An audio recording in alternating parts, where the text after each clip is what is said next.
Hello, everyone. I'm Emily Hencken Ritter. I'm an associate professor of political science at Vanderbilt University, and I'm the director of the online peace science colloquium. We're a colloquium that meets about every other week during the academic year to discuss new and exciting working papers and projects in the study of conflict and peace. Today we have a presentation from Prabin Khadka, who is a PhD candidate at New York University. He will be presenting a piece on peacekeeping and why protectors become predators.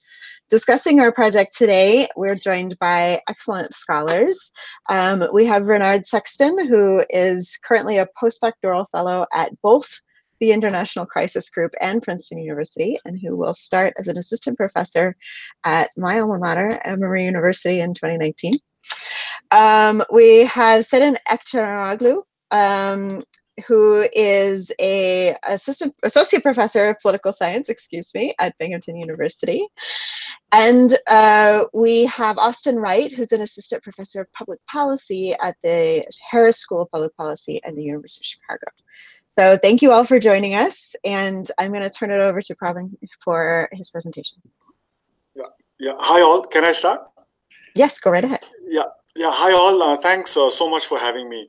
So today I'm going to be presenting why protectors become predators, and I'm looking at civilian abuse by peacekeepers. My case study is the African Union peacekeepers in Somalia.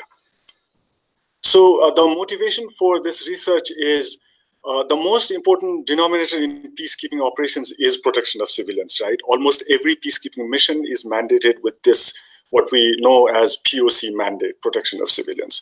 But yet, there's a lot of human rights violations, especially in AMISOM missions. So that's my question, why civilian abuse by peacekeepers? I'll just briefly touch upon previous work on civilian abuse. Most work till date has looked at this relationship mostly at the strategic, looking at it from a strategic driver's perspective. For example, why do counterinsurgents abuse civilians? There's a lot of this written, and a lot of this is linked with predation, because the argument is, there's some kind of incentives, and that's why counterinsurgents are involved in civilian abuse. Likewise, why insurgents are involved in civilian abuse. This has been looked in the context of territorial control, endowments, and also from a perspective that looks at this dynamics at the local level by OPSC in the Congo. Recently, there's been work by Swartz and Strauss, and they've moved away from the strategic driver argument to what drives civilian abuse from the mechanisms perspective, and they come up with 4 different mechanisms. But then there's also this literature that borrows theories from psychology, especially looking at how fear and anger lead to revenge. And Peterson and Balcells have really done great work on this.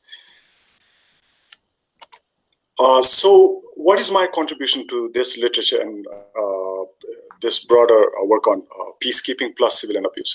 My substantive contribution is there's no work yet done on civilian abuse and peacekeepers. So that's my first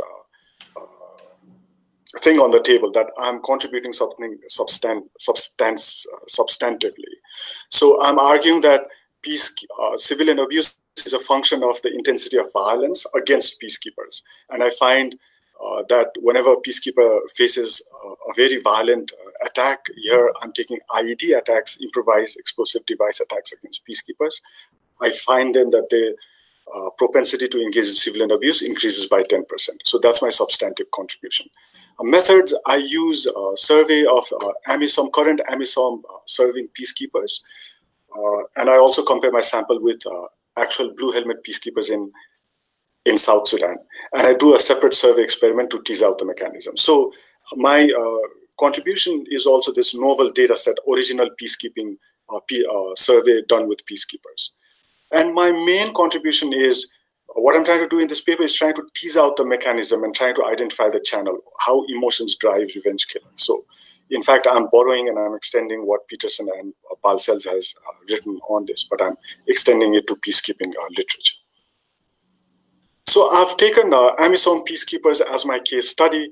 And the reason that I've done this is because, you know, AMISOM is considered quite effective, but paradoxically, it has forced a dilemma on the UN and also other donors such as the EU, including the US, because on the one hand, the AMISOM security successes have really contributed to the stabilization efforts in South Central Somalia, but because of the widespread human rights violations that have been pointed towards AMISOM, the UN's participation is actually under threat.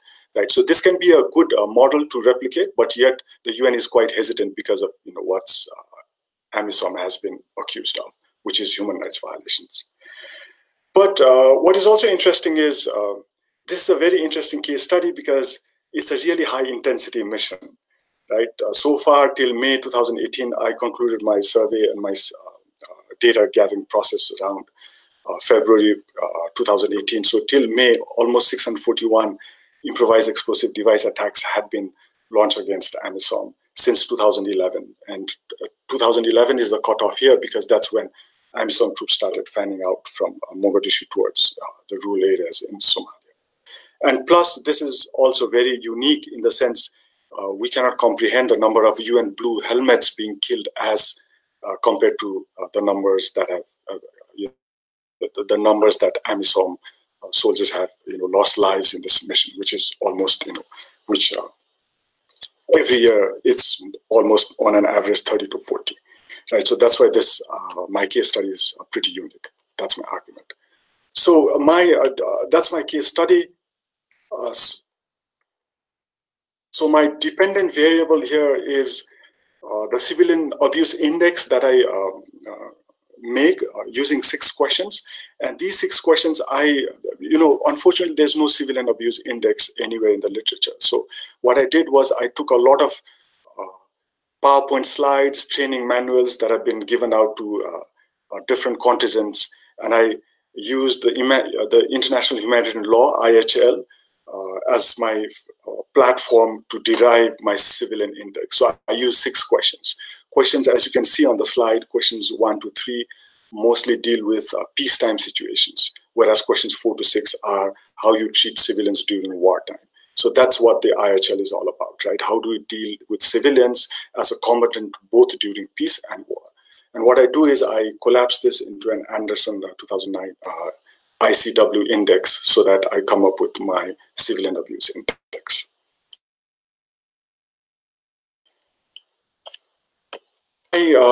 Independent variable here is the number of ID attacks against each peacekeeper from the time he arrives in his forward operating base till the time of my survey, right?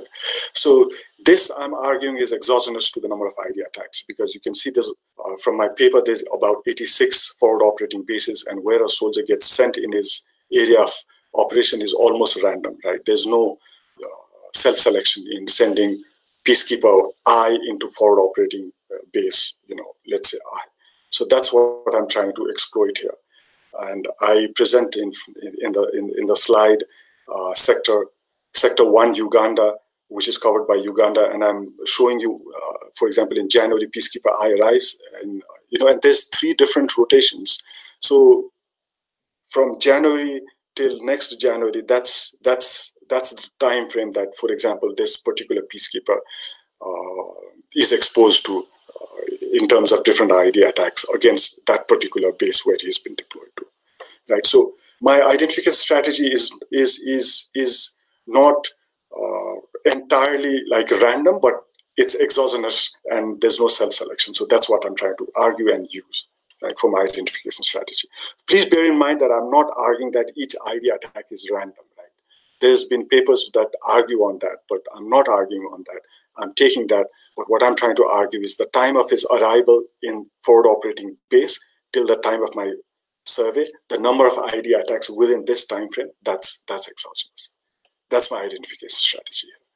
So this map depicts different 86 forward operating bases that AMISOM currently covers in South Central Somalia.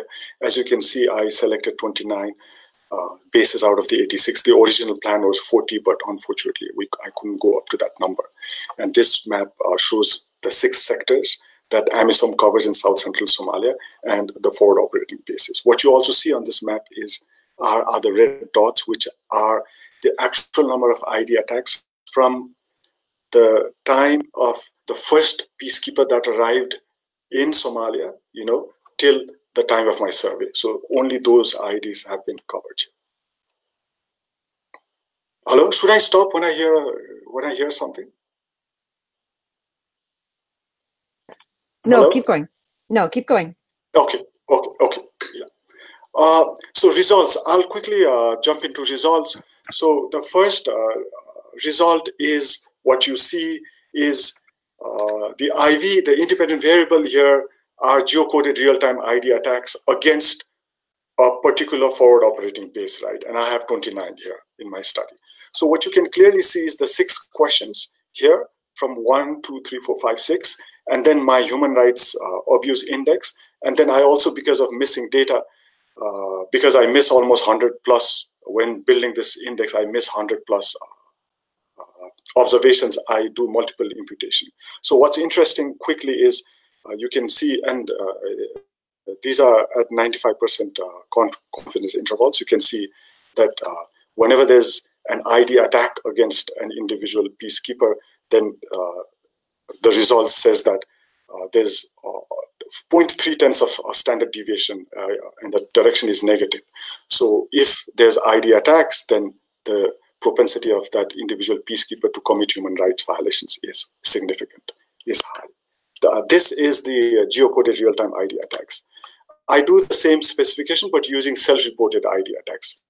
And the question was, have you witnessed an ID attack yourself when you went outside your forward operating base?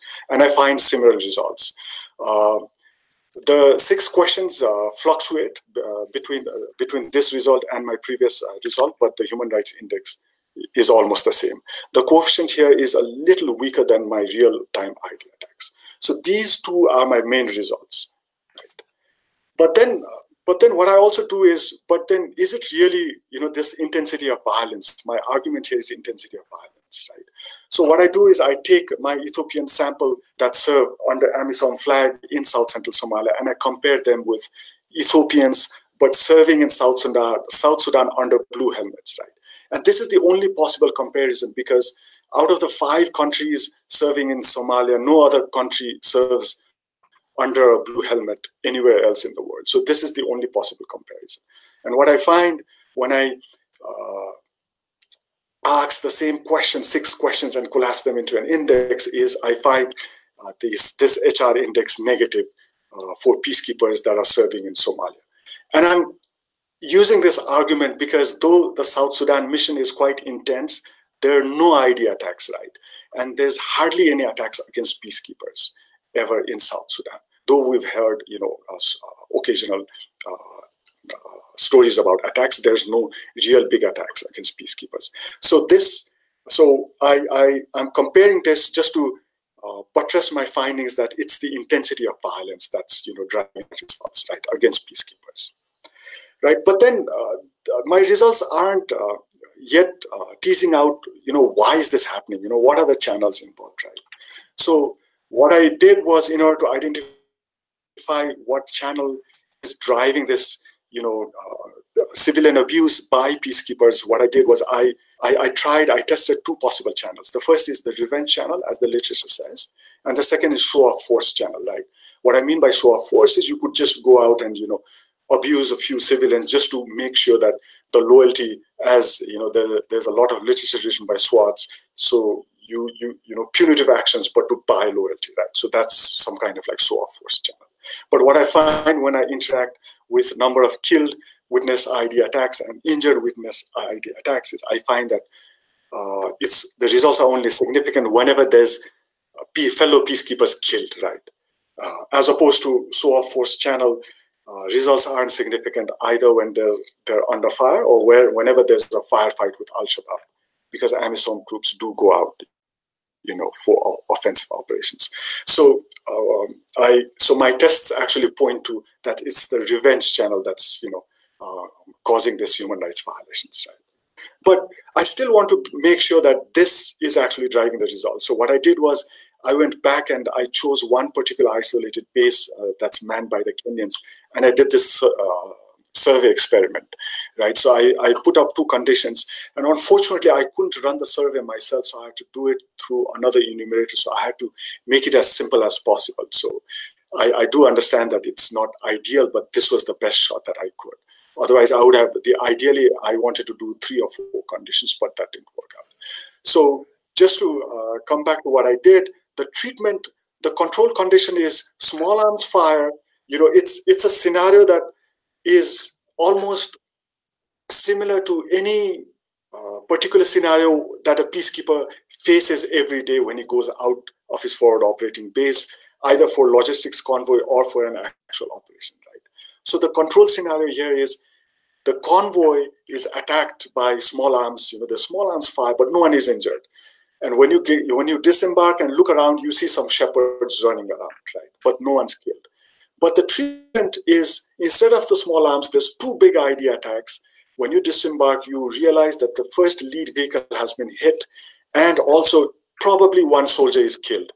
And when you look around, the scenario is still the same. There's shepherds running away from the battlefield. And what I find is when I prime them with the treatment condition, I find similar results, right? And what is striking here is the civilian casualties. This question is almost the same as my real-time ID attack specification and my self-reported ID's service specification, civilian casualties. The human rights civilian abuse is again negative, right? So and here it's almost 7/10 of a standard deviation, which is pretty strong. So that's these are the tests that I did in order to identify that it's the revenge channel. About 1 more minute. Yeah, and finally what I do is I run a mediation check to make sure that it's a revenge channel. My IV ID, what I do is in my first step, you can see I did HR abuse index and casualties, but in my second step, when I do HR abuse against ID attacks, you know, the beta weight of my treatment IED actually goes down from 0.14 to 0.09, and it's not significant. Whereas casualties by ID is significant. So what I find is 39% of ID attacks on human rights abuse is mediated by my mediating variable, which is casualties here. That's what I'm arguing, is the revenge channel, the casualties. So when your fellow peacekeeper is, you know, killed, then revenge is driven by anger, first by fear, anger, and then, you know, this desire to, you know, to take revenge against anyone who's around you.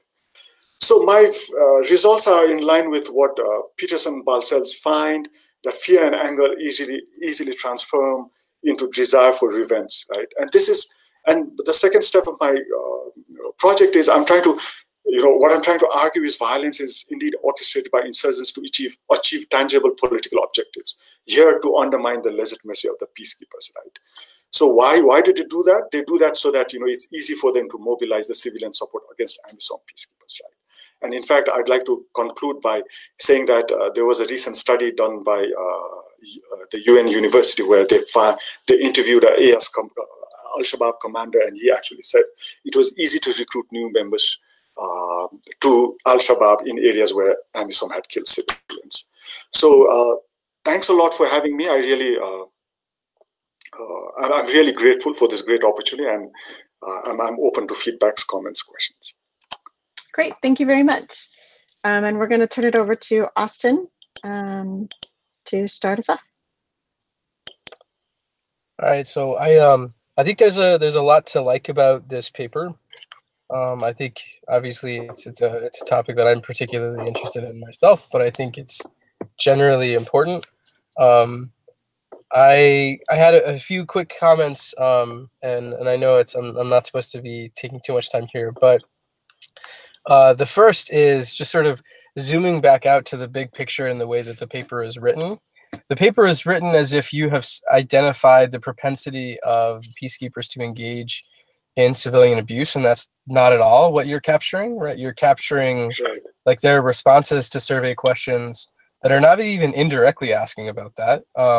They're asking about like attitudes towards like civilian casualties in general, not even whether or not the individual or their unit should be attempting to avoid civilian casualties. let alone the direct measure of whether or not they and their unit have actually engaged in civilian abuse themselves as like a behavioral outcome. So I would suggest that you take another look at the way that you have written the paper, the way that you're interpreting the results, because it's perhaps this is like the pedantic professor in me coming out, but it feels like a bit like nails on a chalkboard when I read a paper that's like over interpreting what the survey is telling us. Right. It's telling us something interesting, but it is not telling us what I think that you're interpreting it as. Okay, so on that point, the question I had is, so these are the actual, this is the actual wording of the questions themselves, right? Like what we're seeing in the paper? Yeah, I didn't get that bit. Yeah. Okay. Yeah, go ahead, Austin. So number 5, which is the one that you're interpreting as about civilian casualties, is in line with the protection of civilians mandate. It is essential that civilians suffer no casualties during military operations. Obviously, like, you've already run the survey, and so you can't go back and sort of rewrite this question, make it a bit more precise. But what I would suggest that you be cautious with, and it's something that I've seen in Iraq and Afghanistan, is the way that warfighters actually interpret questions like this. Is that when you're using the phrase military operation, right? What they have in mind is both like the potential that they might indirectly harm civilians in a collateral sense, but also that as they conduct a military operation, they're fully aware that insurgents might also be either deliberately or indiscriminately harming civilians, right? And so in an environment where you have high intensity conflict, particularly with an indiscriminate weapon like an IED, you are going to have a large number of civilian casualties committed by the insurgent side that will inevitably occur during the course of a military operation, right? So this question could be rather confusing for an individual and might not actually directly even talk about their preferences for civilian abuse or propensity to themselves engage in civilian abuse. They're just recognizing the tactical environment within which they're embedded. Okay. So I would sort of think a little bit more carefully about what question 5 is doing. I don't think that it's doing what you're thinking it's capturing. It's capturing a bit more of a bundled statement than something necessarily formal about the nature of government operations. And then I'll ask two final things, which are like methods things. So in the paper, I read at some point that you were going to be using an IV strategy, but then I don't think I ever saw an IV strategy. That's something. Is that coming up next? Yeah, so I don't know if that's just like a residue or something like that. But the last thing that I'll mention before I hop off, and maybe you can offer some more in-depth comments, is the way that you're dealing with your standard errors is you're clustering by forward operating base. And my understanding is that you only have 29 in your sample. Is that right? Yeah, I only have 29. Yeah, so like the asymptotic properties of your clustering routine for the standard errors are going to be wrong. So you'll want to do something a little bit more sophisticated in how you actually calibrate your standard errors. And I will leave it there and open it up to everybody else. Let's see if Prabin has responses or questions for Austin before Austin needs to jump off.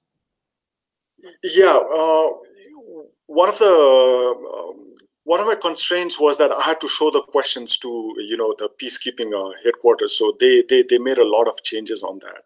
So I was very I tried my best to be as elaborate and comprehensive as possible, but they really cut down the questions. My first comment. My second comment is, and I base my questions, a lot of my questions are actually based on the slides that these peacekeepers have been exposed to, right? And then because it's a very sensitive topic, I had to find ways to capture whatever I wanted to, right? So there were serious limitations from my end because it wasn't something from their side that was willing to, be a part of this study. It was like me trying to come up with this plan so that, it's so that I capture something that I wanted to. So I had serious limitations on that. That makes a lot of sense, but I think what Austin is suggesting is that you just have to be very careful about how you interpret what you do have. Absolutely. Do you mind if I quickly to figure out? just real quick, that perhaps something that was lost in my comments. I think that this, like, the data collection effort that you engaged in is a really difficult one.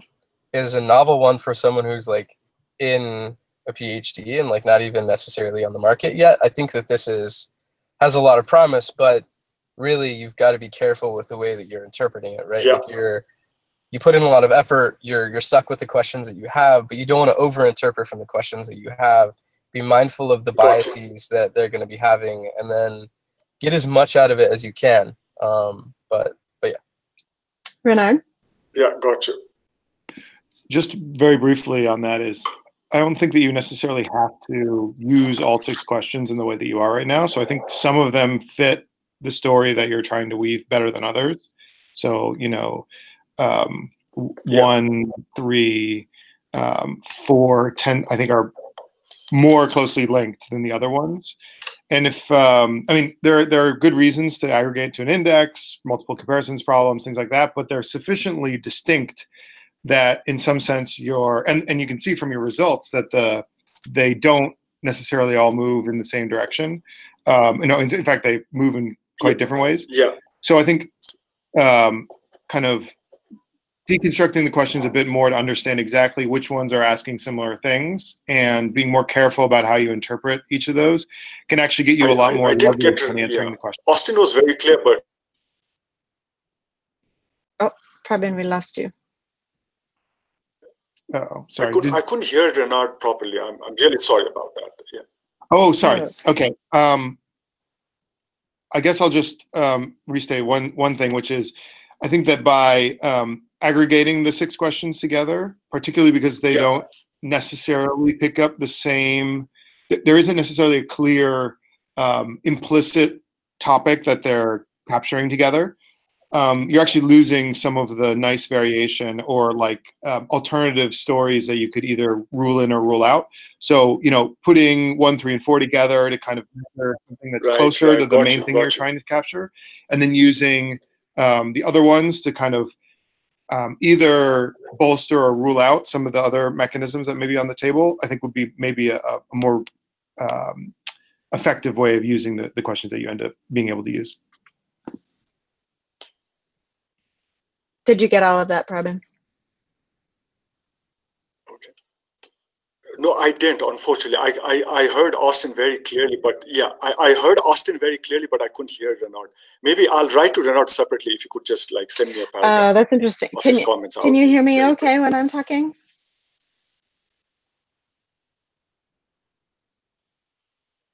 Hello, Prabin?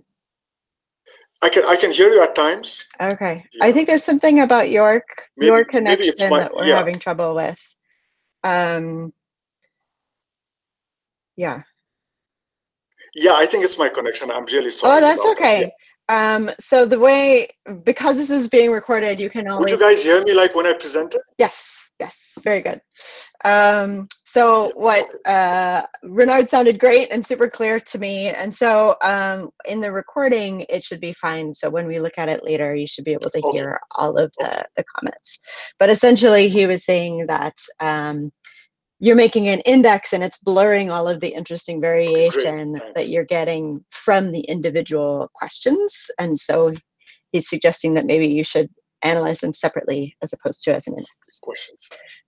Renard, did you have a one figure, or do we want to get Seden in here? Yeah, I'll wait and then come back in later. Thanks. Okay, great. Seden? Okay, so I had exactly the same comment with Austin in the sense that when I read this paper, I think it's really great. I think you're doing a lot. This is novel data, and this is a novel project. But I was going to also caution you about overinterpreting, because this is not real casualties. It's just the attitude, and attitude may not be what's happening on the ground. So that was my comment along with Austin. The second thing I noticed in here is, so even if this was the reality, and even if, you know, these peacekeepers were inflicting these casualties, one question that comes to my mind is, so Somalia is a really, really different context for Ethiopians. So I'm not even sure how the comparison with the UN peacekeepers work in South Sudan. And I know this is still a great comparison. It doesn't take anything away from it. But Ethiopia did intervene in Somalia. So what's happening in Somalia is really, really important for Ethiopia. It's not so important. What is happening in South Sudan doesn't have the same kind of consequences at home as it has in Somalia, not to mention that the mission in South Sudan is a UN mission and not the same type of mission. So there's more monitoring that's going over there. So I'm wondering about the implications of that a little bit. The second thing that I'm wondering about this is about the training of the Ethiopian peacekeepers. So the question that I'm going to ask is, so let's assume hypothetically that I got a base in which there is no IED attack, or there's an IED attack in which there are no casualties, and I got a few Ethiopian soldiers out from there. They haven't seen any deaths, and I put them in a base where, you know, they just went through an IED attack and they've seen casualties, and the next day they're going on an operation. So would it really matter whether you've seen death or whether you haven't seen death and how you behave towards the civilians? I'm just wondering whether this is just a training issue. And I know this is not even the reality, but even if it was the reality, would it necessarily be the revenge thing? Because if the bases that are going through IED attacks are the ones that are going through intense operations, and they have not have the training, and they don't have information about who the civilians are and who the insurgents are,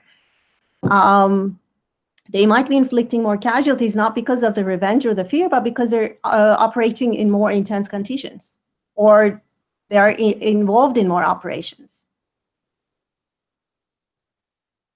Prabin, were you able to hear most of that? And I talked a lot, oh my God. That's okay. Yeah. Hi, Emily. Hi. Were you able to hear most of that? No. Yeah, unfortunately, I didn't get most of that, but I'm really sorry about connections. That's okay. So how about? But I'm going to go back to the recordings. Okay. Yeah. So I can, for some reason, I can hear you very clearly. I could hear Austin clearly, but Renard and Seden, yeah, for some reason. I'm sorry. No, that's okay. So Seden largely was asking about context. I'm having a hard time repeating it. So why don't we, she's asking if the, if what people are doing, how can you, it's the mechanism at work, essentially. So you're suggesting that peacekeepers are acting out of revenge, right? So, or are changing their attitudes in part out of anger and fear that would potentially translate into revenge. But could that instead be a lack of training? Could that be instead a potentially a reaction to the environment that they're in and not have anything to do with revenge at all? Is that, am I kind of capturing it? Yeah. Poorly. I'm sorry. It's completely fine, Emily. That's fine. What do you think? I'm really sorry. The connection this side, I think it's my fault. You know, unfortunately, something happened, so it's not as clear as it was before. So I did get the question that it was directed towards. It might not be revenge. Yes, it might instead be a level of training of the people who are experiencing IED attacks, and it may not be deaths itself that they're responding to, but the conflict environment instead.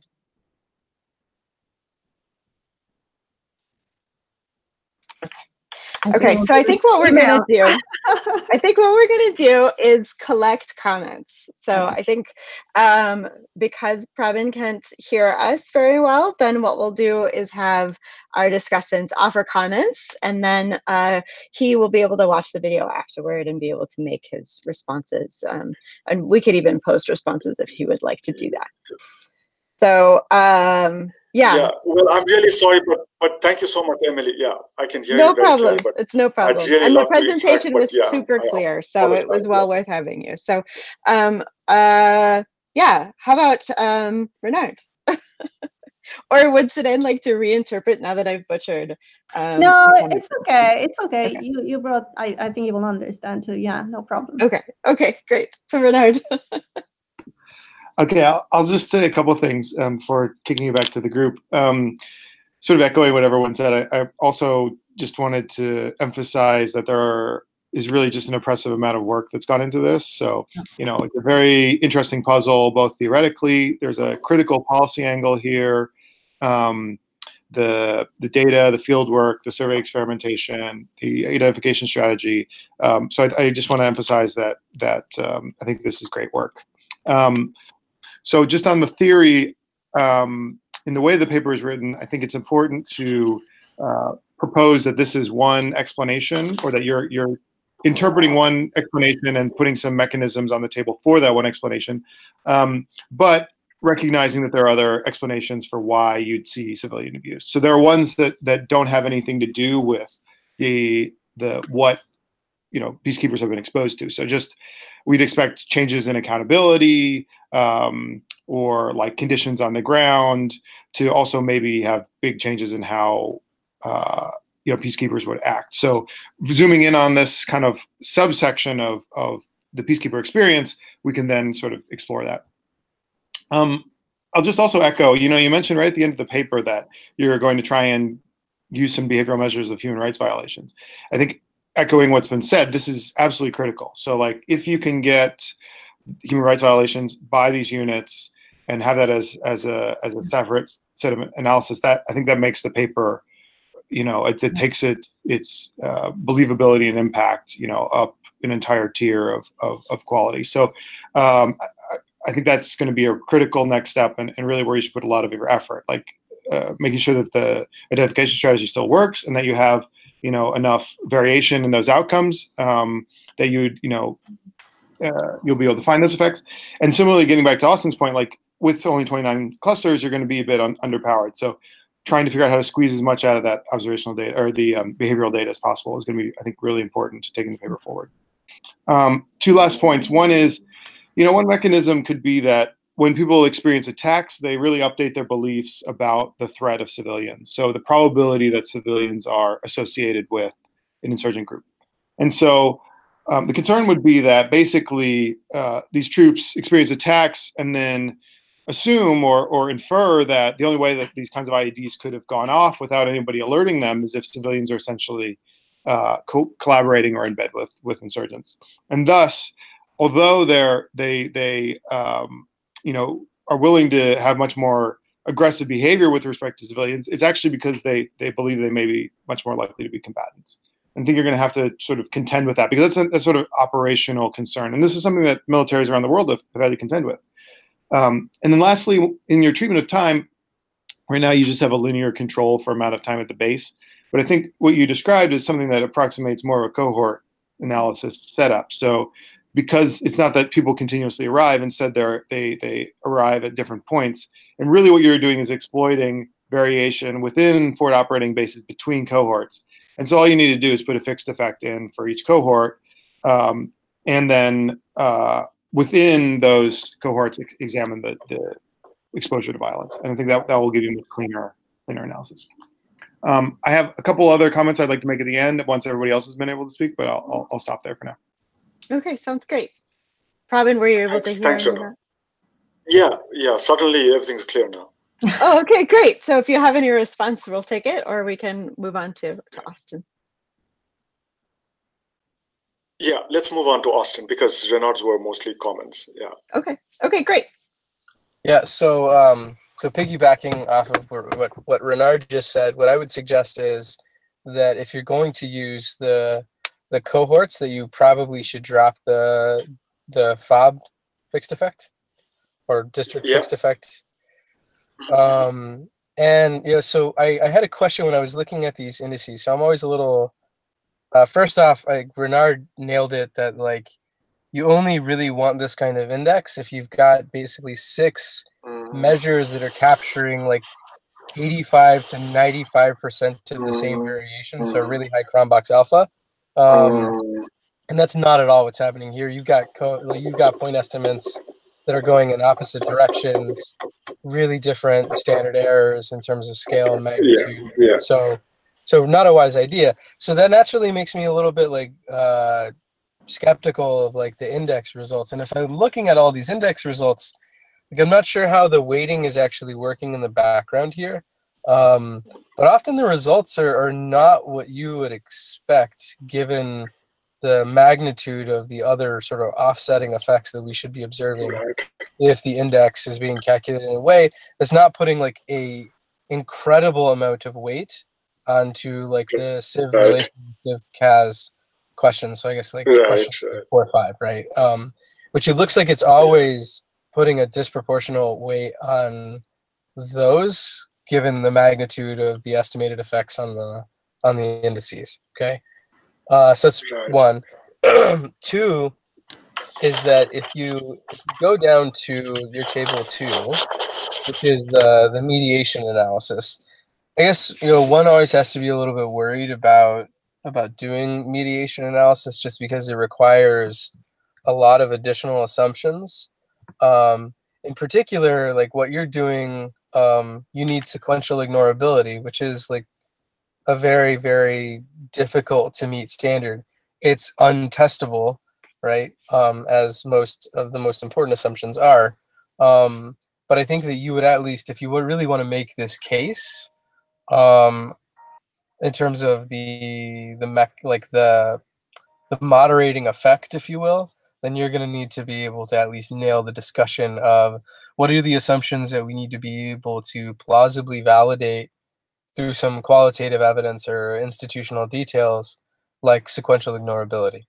I think it's reasonable in your case given assignment to the FOB, but more generally, like I'm a little concerned that you are thinking of this random assignment to the FOB is giving you random variation in IED exposure, which is just not true, right? Because your measure of IED exposure is specific to a given individual. Well, really, it's specific to a given cohort, right? And that cohort could have all sorts of characteristics that are going to interact with the FOB location, right? So you get randomly assigned to a location, but then there's interference in that assignment mechanism when it's the individuals themselves that could potentially contaminate the treatment, right? Which is IED exposure.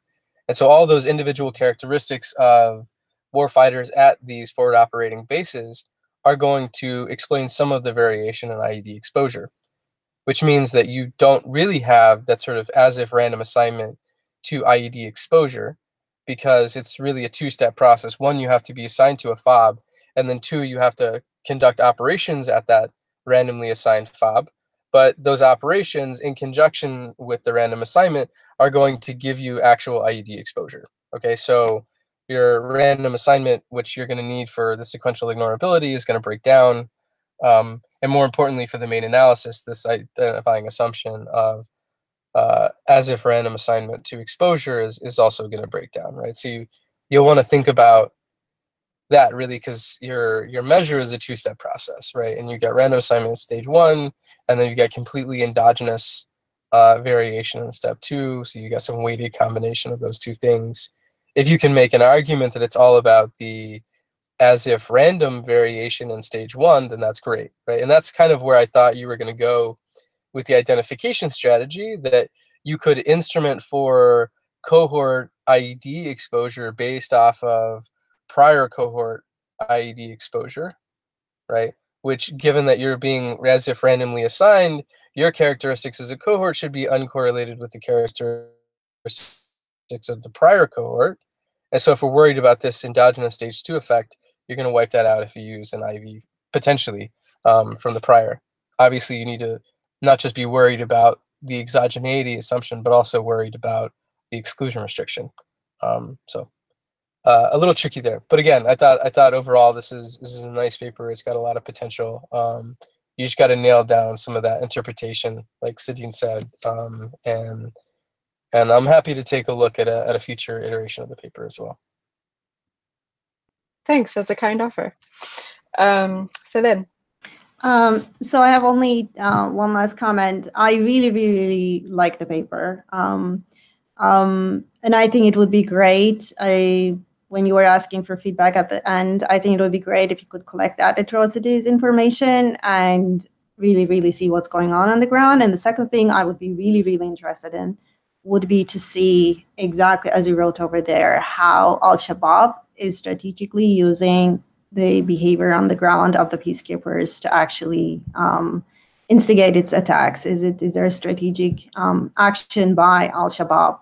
Just because the peacekeepers are having these atrocities, it benefits them, and does that mean they are just provoking the peacekeepers? I think collecting this information and seeing these kind of mechanisms would be great. That's my last comment. Great. Prabin, do you want to respond to anything so far, or should we take Renard's questions? Okay, Renard.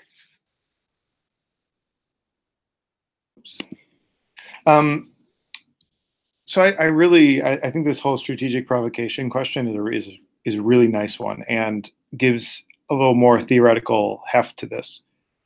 The thing that will be interesting is that, so I'm thinking about this in other contexts. So like in Thailand, southern Thailand, the BRN, the Malay Muslim rebels used a similar strategy where they used guerrilla tactics and some IED type things against the Thai military in order to provoke disproportionate attacks that had lots of collateral damage on civilians. And there were two very high profile incidents that took place. And it really had a massive impact. Like civilians became much more likely to support the BRN and were very negative towards the Thai military. But the Thai military very quickly learned that this was going on, right? So they only did this once or twice before they figured out, okay, this is a terrible idea, so we're not going to do this anymore, and changed their rules of engagement quite dramatically to reduce civilian casualties and to not essentially be provoked by these incidents.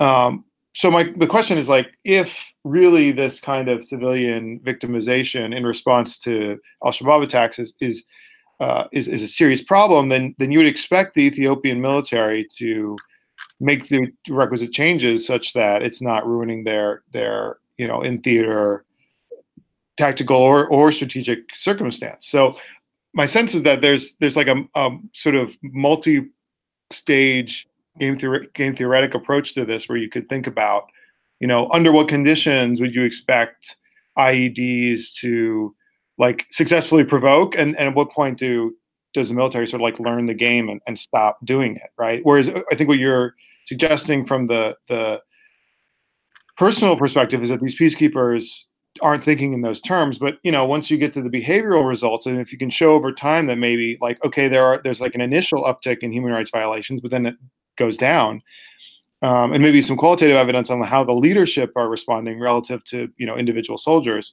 you can tease out a little bit more like this strategic provocation and then response by the military, and kind of give that a little bit more meat on the bones.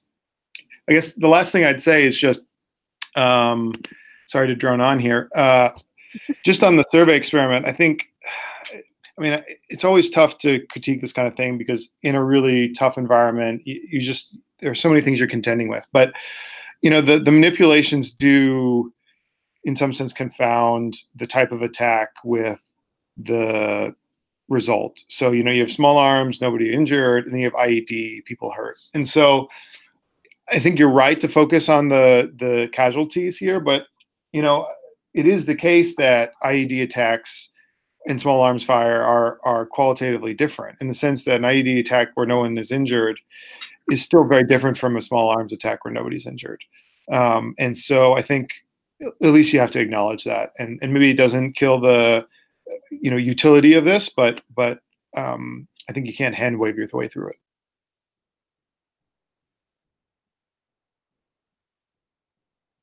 Prabin, you're muted.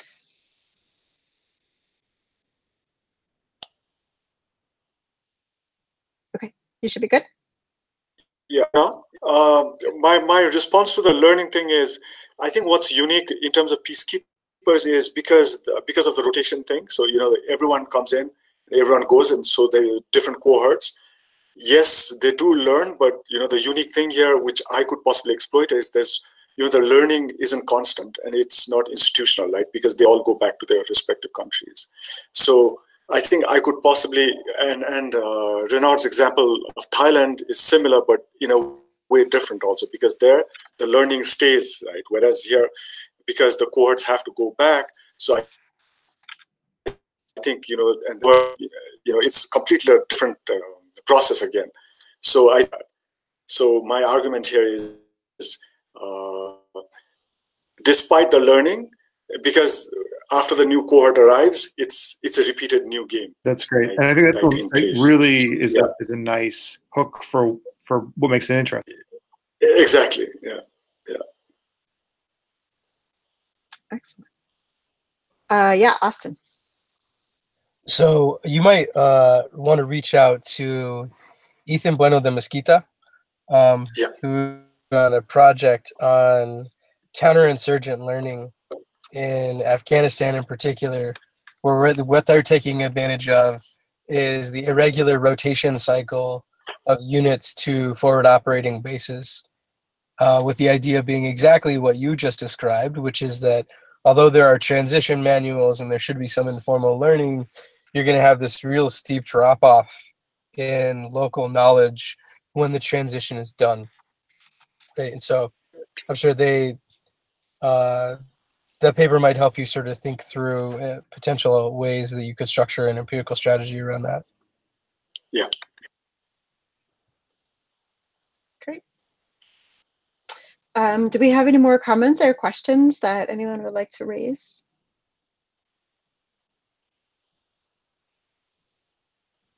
All right, looking good. Prabin, do you have anything you would like to say in closing, either about the comments that you have been able to hear, or anything else that you'd like to say about the project? No, all excellent comments. I'm extremely grateful. I'm going to repeatedly go back to the recording so that whatever Austin, Renard, Seden, whatever you've all said are all points well taken.